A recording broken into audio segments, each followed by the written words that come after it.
નમસ્કાર ખેડૂત મિત્રો, શક્તિ ફાર્મિંગ એન્ડ એગ્રીકલ્ચર ચેનલમાં આપનું સ્વાગત છે ને હું છું રાજેશભાઈ। તો ખેડૂત મિત્રો, આજે અમારા નવા ચેમ્પિયનનું મુહૂર્ત ખેતરની અંદર એટલે કે ખાતર વાવી રહ્યા છે। પહેલી વખત આપી અને આપણે પહેલું મુહૂર્ત જ કહેતા હોય કે ખેતરની અંદર અમે પહેલી જ વહેલી ટ્રાય હાંકવાની ખાતર વાવવાની કરી છે, કારણ કે અમને તો પહેલેથી અનુભવ જ હોય મિની ટ્રેક્ટર હાંકવાનો, કારણ કે પહેલાં જે મિની ટ્રેક્ટર અમારે હતું એ અમારે ત્રણેય ભાઈઓનું હિયારું હતું અને હવે મેં આ ઉમંગ લીધું છે મારા માટે। તો મિત્રો, ખાતર વાવી રહ્યા છે, કઈ રીતનું ખાતર વવાય છે એ તમને વિડીયોમાં બતાવશું। તો વિડીયોમાં બન્યા રહેજો અને ખાસ કરીને કયું ખાતર છે જે મેં ગયા વર્ષે વાવ્યું હતું, એસએસપી અને પોટાશ અને એમોનિયમ સલ્ફેટ। તો આ ત્રણેયનું માપ કઈ રીતનું અને કેટલું માપ છે અને વીઘે કેટલું જાય એ વિડીયોમાં બધું જ વિગતવાર બતાવશું। તો વિડીયોમાં બન્યા રહેજો અને હવે આંકીને બતાવશું। પહેલાં આંકીને બતાવી કઈ રીતનું હોવાય છે, ત્યાર પછી અમે ખાતરનું માપ અને ખાતર એ બતાવશું। તો વિડીયોમાં બન્યા રહેજો। તો મિત્રો, આ છે ઓરણી અને ઓરણી પણ નવી જ લીધી છે, નવી સિસ્ટમની। તો તમે આ જે જોઈ રહ્યા છો આ છે અહીંયા શક્કરનું ખાનું આવે રોટરનું, એ આપણે બારી ઉગાડ્યું એટલે શક્કર પણ બતાવશે। અને ખાતર છે એસએસપી, પોટાશ અને એમોનિયમ સલ્ફેટ ત્રણેય મિક્સ છે। અને પછી જે આપણે આ ઢાંકણું આમ ઢાંકી દઈએ એટલે મગફળી વાવતા હોય ત્યારે ક્યારેક છાંટા આવે તો ઓરણી પલ્લે નહીં ને ઉપર પણ આ ઢાંકણું જ છે। અને હવે બતાવશું દંતાળ। તો મિત્રો, આ જે દંતાળ છે આને અમે દંતાળ એ રીતનો જમીનની અંદર ઊંડાઈએ પાડી રહ્યા છીએ, કારણ કે આ જે દાંડવું છે આવડું આ સાઈડમાં, આ દાંડવું અહીંયા સુધી માટીમાં આ દાંતો બુડેલો રહે જમીનમાં અંદર હાલે અહીં સુધી, એટલે આપણને નક્કી થઈ જાય કે 3 થી 4 ઇંચ ખાતર ઊંડું જઈ રહ્યું છે। અને 3 થી 4 ઇંચ ખાતર ઊંડું જવું જ જોઈએ, એનાથી ઉપર રહે તો મગફળી જ્યારે વાવી ત્યારે મગફળી પણ 3 થી 4 ઇંચ કે 4 આંગળ જેટલી ઊંડી જતી હોય ને એના ઉપર જો ખાતર રહી ગયું હોય તો એ ખાતર ઉપર પડ્યું રહે અને નીચે મૂળિયા જાય તો એ ખાતર ઓછું કામ આપે। તો મિત્રો, ખાતર હંમેશા મગફળી વાવી એનાથી નીચે જ રહેવું જોઈએ તો વધારે સારું એવું કામ આપે અને કાંઈ નુકસાન પણ ન કરે। તો અમે આ રીતનું અહીંથી આટલો દાંતો ઊંડો પડે જમીનમાં એટલું વાવી રહ્યા છે એને હાંકીને તમને બતાવશું।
આ છે ખાતર જે મેં 3 જાતનું મિક્સ કરીને વાવી છે, એ છે આ ખાતર અને ક્યુ અને કેટલી એની અંદર ટકાવારી છે તે બતાવશું।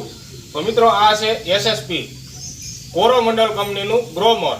જેમ કે એસએસપી છે એની અંદર 3 તત્વો તો લખેલા જ છે, પણ કંપની અથવા ખાતરના ડેપોવાળા કહે છે કે આની અંદર 4 તત્વો જેટલું આવે છે, પણ આપણે જે લખેલા છે એ જ તમને જણાવશું।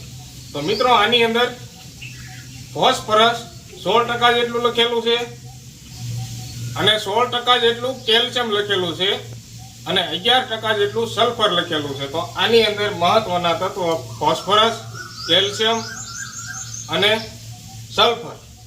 તો મગફળીને સલ્ફરની પણ જરૂર પડતી હોય છે અને મગફળીને ફોસ્ફરસ ને પોટાશની પણ જરૂર પડતી હોય છે. તો આ ગ્રોમર એસએસપી આની અંદર જે ફોસ્ફરસ છે એ 16% જેટલો લખેલો છે, પણ ખાતર વેચવાવાળા એમ કહે છે કે 20% જેટલો આજુબાજુ આવે. પણ આપણે એનું કોઈ માન્ય રાખી કે ન રાખી, પણ લખેલું છે એ જ આપણે વધારે માન્ય રાખવાનું છે. અને અમે ગયા વર્ષે આનો ઉપયોગ કર્યો એટલે મગફળીમાં કોઈ જાતની કોઈ ઉણપ નથી બતાણી ખાતરની. જેમ કે રિઝલ્ટ સારું જ મળ્યું હતું ગયા વર્ષે, અને ઓણ સાલ પણ આ વાવી રહ્યા છીએ. તો મિત્રો, મગફળીને વધારે પડતો ફોસ્ફરસની જરૂરત ન પડે. 20% આજુબાજુ ફોસ્ફરસ હોય એટલે ઘણું બધું થઈ જાય. અને જેમ આપણે ડીએપીની અંદર 47% ફોસ્ફરસ આવે છે, એ 47% ફોસ્ફરસ બધો મગફળીને કે કોઈ પણ પાકને નથી મળતો. કારણ કે એમાં જે અડધો ફોસ્ફરસ છે, 47%માં જે અડધો ફોસ્ફરસ જે આવે છે એ સાયન્ટ્રિક એસિડથી ઓગળવા વાળો છે. જેની અંદર 47% જે ફોસ્ફરસ છે એ વોટર સોલ્યુબલ બધો નથી આવતો, અડધો જ વોટર સોલ્યુબલ આવે છે. તો એ જ આપણી જમીનમાં આપણે વરસાદ થાય અથવા પાણી પાઈ ત્યારે એ ઓગળતો હોય છે. અડધો ફોસ્ફરસ સાયન્ટ્રિક એસિડથી ઓગળવા વાળો. જે જમીનની અંદર સાયન્ટ્રિક એસિડનું પ્રમાણ હોય તો એમાં એ ડીએપીનો જે ફોસ્ફરસ આવે છે 47%, એ પૂરેપૂરો ઓગળી શકે. જેમ કે આપણે સૌરાષ્ટ્ર ગુજરાતમાં ક્યાંય સાયન્ટ્રિક એસિડવાળી જમીન છે જ નહીં, તો આપણે એમાંથી પણ ડીએપીમાંથી અડધો ફોસ્ફરસ મળે છે, જેમ કે 20% આજુબાજુ. તો મિત્રો, અમે એટલા માટે ડીએપી નથી વાપરતા, કારણ કે વધારે પડતો ફોસ્ફરસ જમીનમાં પીડ્યો રહે અને જમીનમાં ખોટું નુકસાન કરે. એટલા માટે નુકસાન કરે એટલા માટે આ એસએસપી વાવી રહ્યા છીએ. અને પોટાશની જરૂર પડે તો આ એસએસપીની અંદર પોટાશ નથી આવતું, તો પોટાશ અમે એકસ્ટ્રા જે સરદારનું જે આવે છે, સરદાર કંપનીનું પોટાશ, જે એમઓપી પોટાશ છે, મ્યુરેટ ઓફ પોટાશ, તો એ પોટાશની બેગની અંદર ટકાવારીની જો વાત કરવી તત્વની તો 60% પોટાશ આવે છે. અને અમે મિશ્રણ સાથે 1 વીઘામાં 11 થી 12 કિલો જાય એટલું મિશ્રણમાં નાખી રહ્યા છીએ. અને બાજુમાં જે પડ્યું છે આ છે સરદાર કંપનીનું એમોનિયમ સલ્ફેટ. તો મિત્રો, એમોનિયમ સલ્ફેટ એટલા માટે કે મગફળી જ્યારે ઉગી અને 1 મહિના આજુબાજુ થાય ત્યાં સુધી એને નાઇટ્રોજનની પણ જરૂર પડતી હોય છે.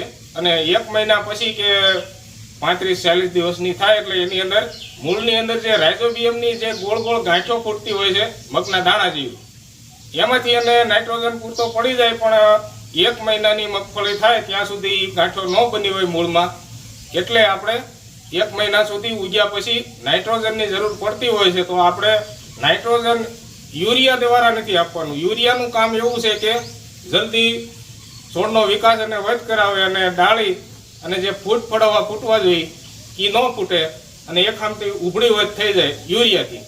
તો આપણે નાઇટ્રોજન આપવાનો છે, પણ નાઇટ્રોજન જે એમોનિયમ સલ્ફેટમાં આવે છે 20%, એ એમોનિકલ નાઇટ્રોજન આવે છે. એમોનિકલ એટલે કે ધીમી ગતિથી છોડને જરૂરિયાત પ્રમાણે જ નાઇટ્રોજન આપે, ખોટી વધ ન પકડાવે અને ફૂટ ફળવવા અને ડાળીઓ પ્રમાણસર સમયસર ફૂટી શકે. એટલા માટે કંટ્રોલમાં નાઇટ્રોજન પૂરું પાડતું હોય તો એમોનિયમ સલ્ફેટ. અને ત્યાર પછી આપણે સલ્ફરની વાત કરીએ તો મગફળીને સલ્ફરની જરૂર ખાસ કરીને મહત્વનું તત્વ છે તો સલ્ફર. કારણ કે એની અંદર દોડવા બંધાણ્યા પછી દાણો બનવો અને દાણાની અંદર તેલની ટકાવારી ભરવા માટે સલ્ફર તત્વ અવશ્ય જરૂર પડે છે. જેમ કે આ એસએસપીની અંદર 11% છે, તો 11% થોડુંક ઓછું પડે આપણે મગફળીની અંદર. તો આપણે કોઈ પણ એકસ્ટ્રા ફોસ્ફરસની સાથે સલ્ફર આપતા હોઈએ છીએ. જેમ કે ફાડા સલ્ફર હોય, પાવડર ફોર્મમાં હોય, કોસાવેટ અથવા ઝિંક સલ્ફેટ હોય, એ આપણે વધારાનું એકસ્ટ્રા મિક્સ કરીને ઘણા ખેડૂત મિત્રો વાપરે છે. તો મિત્રો, એ આપણે વધારાનું ન વાપરવું પડે એટલા માટે આ એમોનિયમ સલ્ફેટની અંદર 23% સલ્ફર આવે છે. તો મિત્રો, મગફળીને સલ્ફર પૂરું પડી જાય એટલા માટે આ એમોનિયમ સલ્ફેટ અમે વાપરી રહ્યા છીએ અને નાઇટ્રોજન પણ પૂરું પડી જાય. તો મિત્રો, મગફળીની અંદર જે તત્વની જેટલા પ્રમાણમાં જરૂર છે એટલા જ પ્રમાણમાં આ ત્રણેય ખાતરમાંથી મળી જાય છે.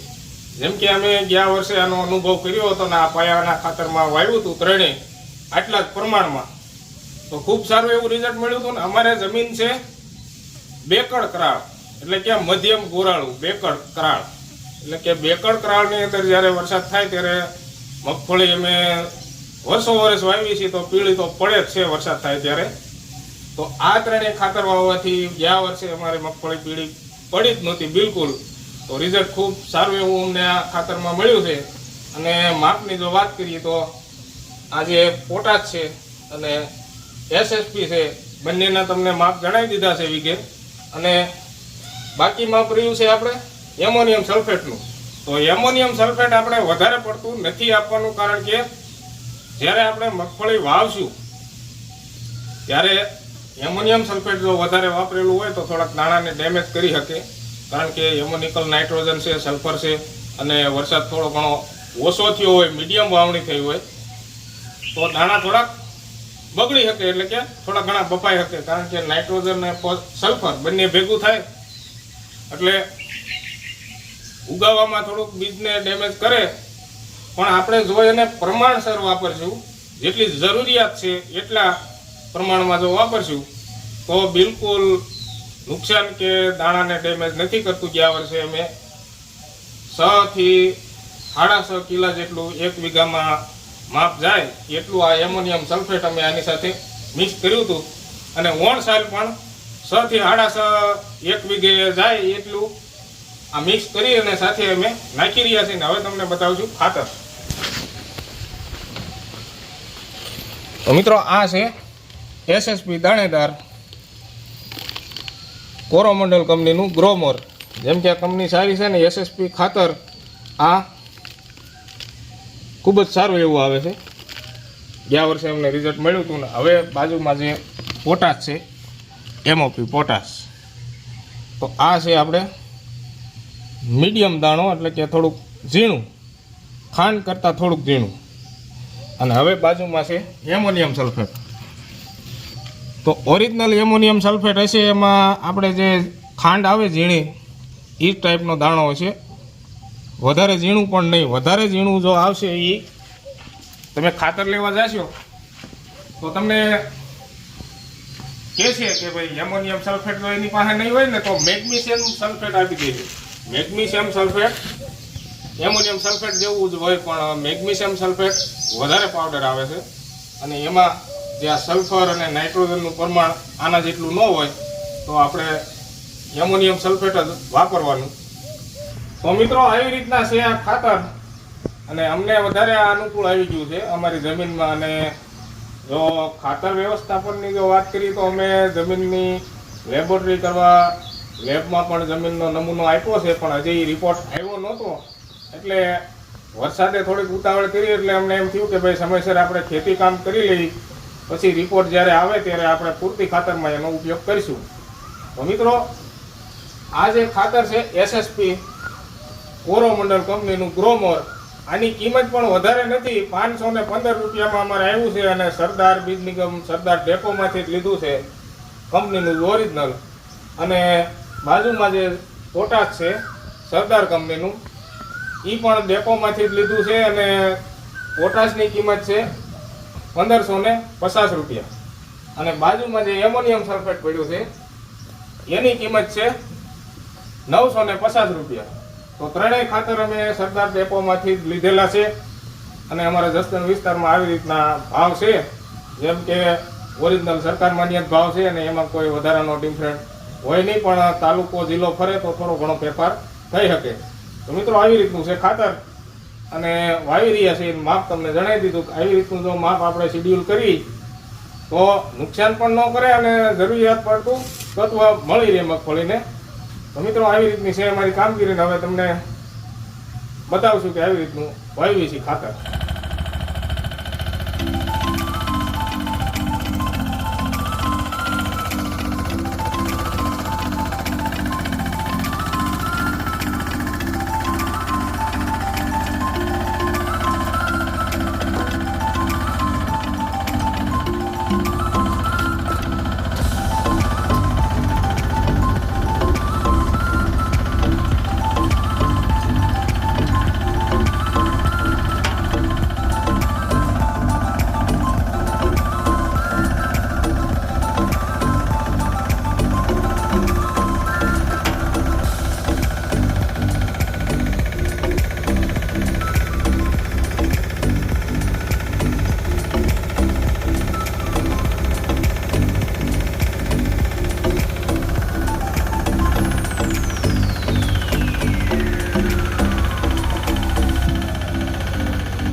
મિત્રો તમે જોયું આવી રીતનું ખાતર વવાય છે અને આવી રીતનું આ મિની ટ્રેક્ટર નવું ચેમ્પિયન અમે જે લીધું એ આવી રીતનું હાલે છે ને જે આનીથી આપણે હાથી હાંકવાના અને વાવણી વાવવાના જે કાંઈ કામ લેશું આની ઉપર એના વિડીયો પણ બતાવતા રહીશું અને કઈ રીતની અમે કામગીરી કરી રહ્યા છીએ એ પણ વિડીયોમાં બતાવશું. તો વિડીયો અમારા જોતા રહેજો. તો મિત્રો જે કોઈ ખેડૂત મિત્રએ ચેનલ સબસ્ક્રાઇબ ન કરેલી હોય ને વિડીયો જોતા હોય ને ચેનલ સબસ્ક્રાઇબ ન કરી હોય તો ચેનલ સબસ્ક્રાઇબ કરી લેજો, જેનાથી અમારા બધા જ વિડીયો તમને તાત્કાલિક જોવા મળે. એટલા માટે ચેનલ સબસ્ક્રાઇબ કરી લેજો અને વિડીયો ગમે તો એક લાઇક આપી દેજો. અને હવે આપણે વિડીયો પૂરો કરવી તે પહેલાં બધા જ મિત્રોને જય શ્રી રામ, જય જવાન, જય કિસાન.